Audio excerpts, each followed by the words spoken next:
less than normal. So this is shoot, This is shu.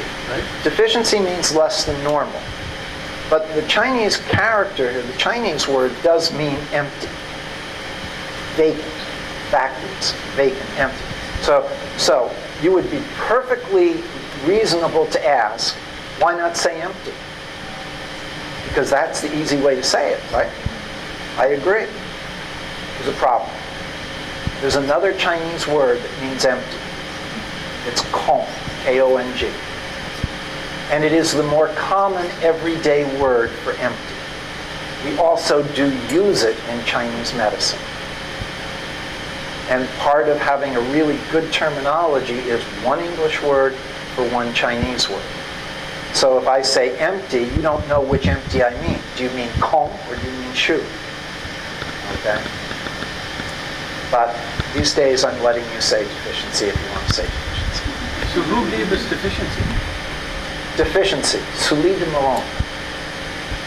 Why don't you guys get together and have a nice party? He's been dead for 40 years.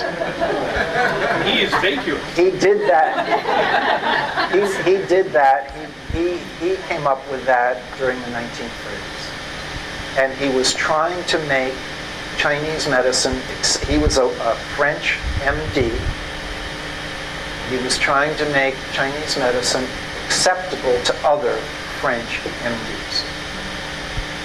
He was the one that came up with the words deficient, excess, tonify, and sedate. I completely understand your logic, but if you look in the dictionary, shu is empty.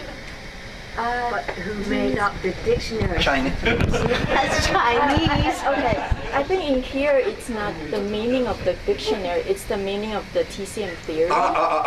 Okay. Right? Like in she is means in is less than normal. I understand what you're saying, but that's not a principle. Okay. Oh boy, this gets really deep. This gets really, really deep, and it has to do with the profession of translation. And in the profession of translation, there's a debate between translating what we call denotative translation and connotative translation. What you're talking about is connotative translation, going for the meaning. Yes. And what I'm talking about, and most professional translators are talking about, is denotative translation, which is to translate the words so that everyone can immediately get back to the Chinese, and then, if they do know Chinese, they can get to your level of meaning. Okay. See, But they won't get the meaning in the first they will not place. get the meaning until they're taught the meaning. They will not get the meaning until they're taught the meaning. This is a different level of scholarship. This has to do with scholarly principles. It's not common sense. I understand that. Because usually I think she. And that's why Chinese routinely make terrible translators, because they always do it connotatively. They always will do it connotatively. Depends on the words you add on. It's like shu, it's shu ruo, right? But shu means weak. itself can mean emptiness, but it also can mean deficiency, like Right. the level of deficiency. I agree. I agree with that. To me, it's kind of weird because then it ruins the meaning of the TCM theory, because there's no absolute emptiness of either in state or yang state, because it's always the balance. I understand that entirely. This has to do with the technicalities of scholarship in the West and the profession of translation.